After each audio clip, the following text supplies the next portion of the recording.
Hey everyone, how's it going? Forrest here, again with another installment of my complete analysis of all of Bach's chorale harmonizations. Today we have an interesting one. Today we have Welt, ich bin dein müde, which translates to World, farewell, I am tired of you.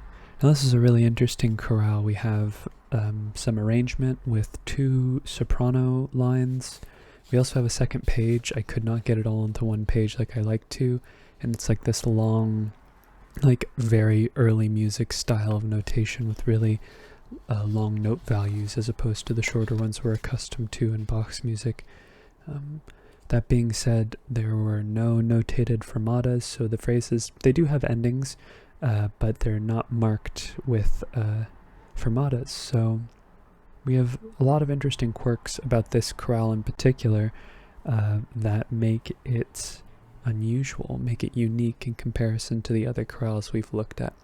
We've looked at a few chorales that have arrangement outside of just regular harmonic rhythm that we're used to, but this one's probably the strangest that we've looked at so far. Something happened in this sort of period of Bach's writing, in as far as this collection is concerned, that there were some deviations from the regular harmonic rhythm that the chorale is known for. Granted, you look around and you see that there is, it's mostly numbered beats with a little bit of counterpoint going on, but all in all, just the way that the chorale sounds is a little bit more, it's less lyrical, maybe is the best way to say it. It feels much more like a choral work where there's more sort of driving force behind the voices as opposed to the chorales, which are more so just about taking a simple melody and harmonizing it, giving it harmonic activity and contextualizing the notes. But we should get into the analysis. It's actually pretty straightforward. So we start on B flat and we end on B flat. But we only have one flat in the key signature, so what's going on? I think we still are in the key of B flat, but Bach artificially writes the E flats in, which is, I think, an artifact of this being an early score, and also the fact that Renaissance composers did this quite a bit. They wrote in the accidentals artificially, just ones that were even implied by the key. So we would have the B flat consistently, and we would write the E flats in, or they would write the E flats in as they saw necessary. But there are going to be some times where we don't have E flat, which is indicative either of a modulation or some weird modal injection going on. But I think we're in the key of B flat, and we start off with a tonic triad, and because we don't really have like a melody yet, it's just a B flat triad in the lower voices that continues here and also continues into the next measure as well. We then have D, D, F, and B flat, which is just a tonic triad again in first inversion. We then have E flat, C, G, C, and E flat. That's a C minor triad over E flat, so that would be 2, 6 in the key of B flat major. We then have F, C, F, A, and C, which is an F major triad in root position. That's our 5 chord. And then we have what I'm calling an imperfect authentic cadence here in the key of B flat. We get a B flat triad right here at the cadence, B flat, F, B flat, and D. And then we have another cadence 2 measures from now. I'm calling it a perfect authentic cadence in the key of B flat. We have F, C, F, A, and C. That is an F major chord, root position. That continues until the next measure where we have G, B flat, and D with G and B flat in the soprano as well. That is a G minor triad, so we have a deceptive progression here, 5 going to 6. And for as active as the soprano line is, it really only has 2 non-chord tones. It keeps the G minor consistent throughout pretty much the entirety of the measure. But right before the cadence, we get a 1 chord again, B flat, B flat, B flat, F, and D. So there's our tonic triad. 6 going to 1's kind of an unusual progression, but we do see it from time to time. We have F, A, C, F, and C. It's another 5 chord, root position, F major. And then we have B flat, D, F, and B flat, which is a tonic triad in root position. Alright, our next cadence, and this just has to do with the way it was formatted, happens on the downbeat of the first measure of the second system. It's a perfect authentic cadence in the key of G minor, so we're looking for a point in which we modulate, and I don't really think we modulate until the end of the phrase, because we really have no reason to think we're in the key of G minor up until then. We also have a really unusual progression here. We start off with a B flat major chord, so no need to reanalyze. We have C, G, E flat, C, and E flat, which is just a root position C minor chord. Kind of unusual to see one going directly to 2, but here we are. Then we have D, F, D, A, and F, which is a D minor triad, which is just a root position 3 chord. So now we have 1, 2, and 3, and sometimes we do see these parallel harmonies or these adjacent harmonies. They're definitely not parallel because the spellings change and the voices are going in disjunct fashion. They're not moving in the same direction, or at least not all of them are moving in the same direction. We have some going up against one another and some parallelism, but it's not consistent throughout the whole chord. The only thing that's consistent is the fact that the chords are adjacent to one another in the scale. And then that 3 chord goes immediately back to B flat major, B flat, D, B flat, and D. So this is an incomplete B flat major chord because we don't have the 5th, but of all the notes to omit in a major triad, the 5th is the first one. And then we have F, C, F, A, and C, which is a 5 chord, F major in root position. And then we get another deceptive progression, G, G, D, G, and B flat, which is a 6 chord, G minor. And I think this is where we modulate to the key of G minor as well. We'll just call that a 1 chord. I suppose you can think of this F as sort of like a 7 going to 1. And we'd have like a little bit of a modal progression here of a flat 7, which F would be. We're used to F sharp in the key of G minor, but we don't get it until here. So this F chord I still hear in the key of B flat. And then we get D, A, D, G, and A, that G being a suspension over the bass, or an accented non-chord tone. They're more or less the same thing, but it's a 4-3 suspension over the bass. It's a D major triad if we take this F sharp into account, so that's just a 5 chord. And then we cadence on G minor, G, B flat, D, and the 2 sopranos meet on G. Okay, moving along later into the measure, we have the likes of what sounds like it's about to be a G minor chord, but we get some interruption here in the alto, as well as an E flat in the soprano, the first soprano, which turns this chord into E flat major over G, which is 6-6, and I think because our next cadence right here is a perfect authentic cadence in the key of B flat, we can hear this as 4 in the key of B flat as well, because E flats are subdominant. And then we have A, C, F, F, and E flat, that is F7 over A, which is 5-6 in the key of B flat. And then we have B flat, D, F, B flat, and D, a little bit of voice crossing going on in the soprano lines. So that's the tonic triad in root position. We then have F, C, F, and C with a D overhead. So I think really what's being implied here is a 5 chord in root position, but the B flat that happens here, just imagine 2 quarter notes being tied to one another.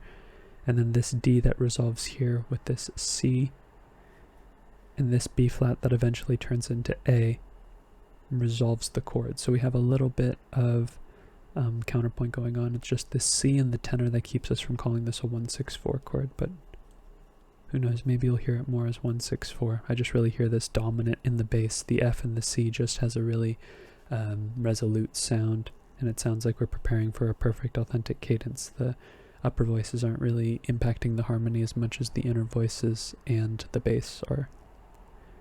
Alright, so next cadence we have a half cadence, and it's actually technically a Phrygian half cadence, the way that I see it. So I'll mark that there as well. But we're looking for a point in which we modulate to the key of not G minor, but D minor. So we're moving to the parallel minor here.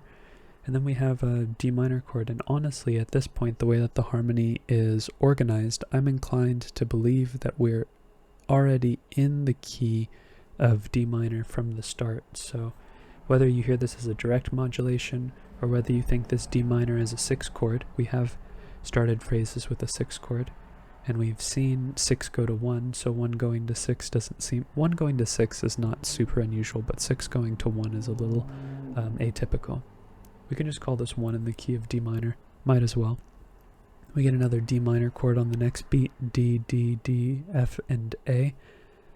We then have D, B flat, D, G, and B flat, kind of a pedal 6/4. The way that I learned about pedal 6/4s is that usually they're like in the middle of a pedal figure. They won't be the last one, but I see Bach do this in his writing, so I suppose it's okay so long as they share a bass. But the bass changes afterwards to a very interesting chord. We have C, A, E natural, A, and C, and that's an A minor triad. Now if we're in the key of D minor, that's very clearly an A minor, or that's a minor dominant. And then we have kind of a little bit of a cross relations going on where we see A minor in the phrase and then A major at the cadence. So it is kind of unusual. We then have B flat, D, D, A, and D, but I think this A is a suspension over the bass, a 7/6 suspension over the bass, and really this is a G minor chord over B flat, which would be 4/6.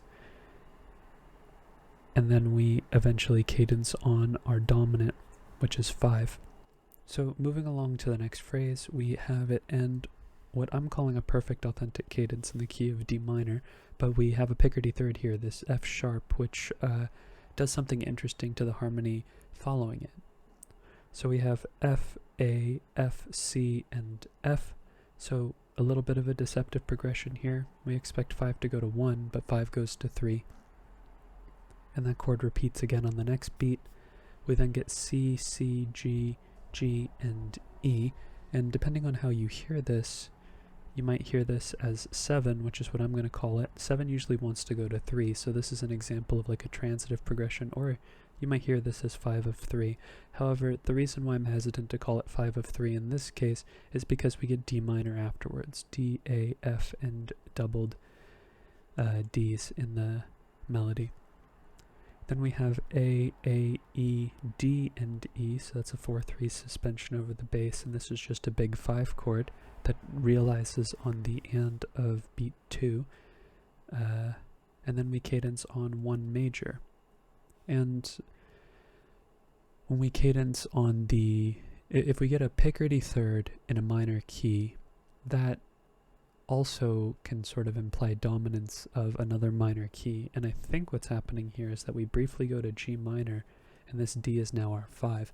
However, you'll see that when we flip over the page, we're never going to get a complete resolution to G minor, but the way that the harmony works, it kind of implies that G minor is alluded to. So I'll keep this page handy. But that being said, we have, starting here, we have a deceptive progression, E flat, G, G, G, and B flat. That's a 6 chord in root position in the key of G minor. Then we have C, C, E flat, A, and C, and in the key of G minor, that's a 2 chord in first inversion, A diminished. But what we expect after this is G, like a 5 chord going to a G minor. But what Bach does is he takes this cyclical 5th space progression, right? 5 going to 6, 6 going to 2. Well, 5 going to 6 is not a 5th, but he takes the deceptive progression and then the 2, which we would expect to go to 5 and then spindle off towards 1. I think this is now actually going to the key of B flat and giving us 6. And whether, I mean, this entire phrase is also analyzable in the key of B flat. I mean, if you hear this in the key of B flat, you could just call this 4, and you could just call this 7, and that's also just a 5th bass relationship. But I think that D major sets us up to want to hear G minor afterwards.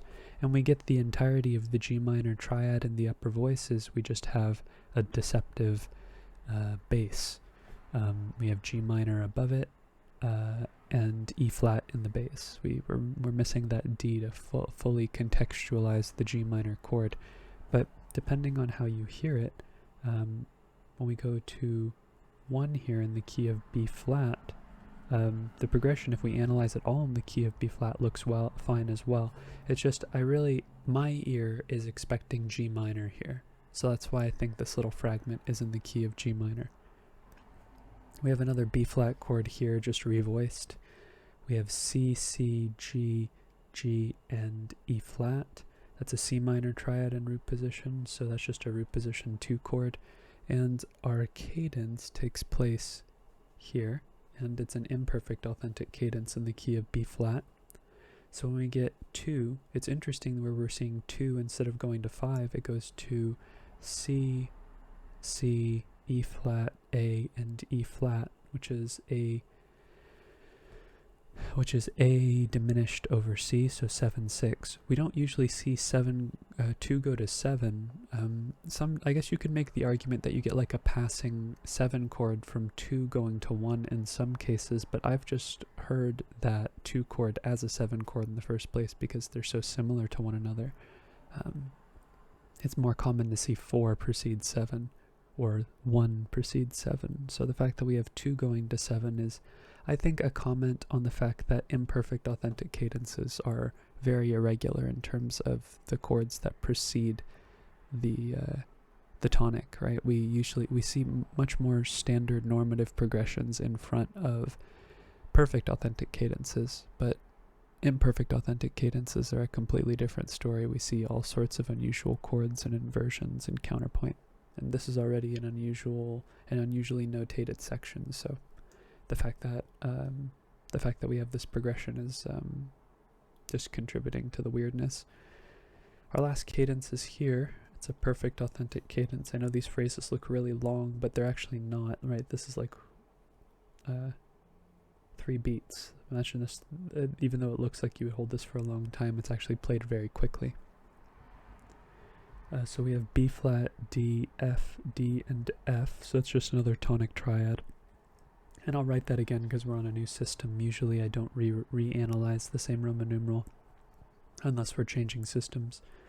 Then we have A, F, F, C, and F, which is F major over A. It's 5, 6, and that immediately goes to another B flat triad, B flat major more specifically, B flat, D, F, B flat, and F. It's a tonic triad in root position. And then we have D, D, F, B flat, and F, which is our tonic triad again, but in first inversion. We then have E flat, C, G, G, and E flat. That's C minor over E flat, which is 2, 6. And then we have F, C, F, C, and E flat. So we're missing an A somewhere, but ultimately what's being implied here is a 5, 7 chord. And we get the A's, or we get the A in one of the voices here. More specifically, right here, this B flat that gets held over into the next bar, that's a 4-3 suspension over the bass. The way that it's notated kind of throws me for a loop because it's held for such a long time visually, even though it's not sung for very long in the chorale. But that 5-7 chord does its thing for a bar and a half before we cadence on our tonic triad at the end.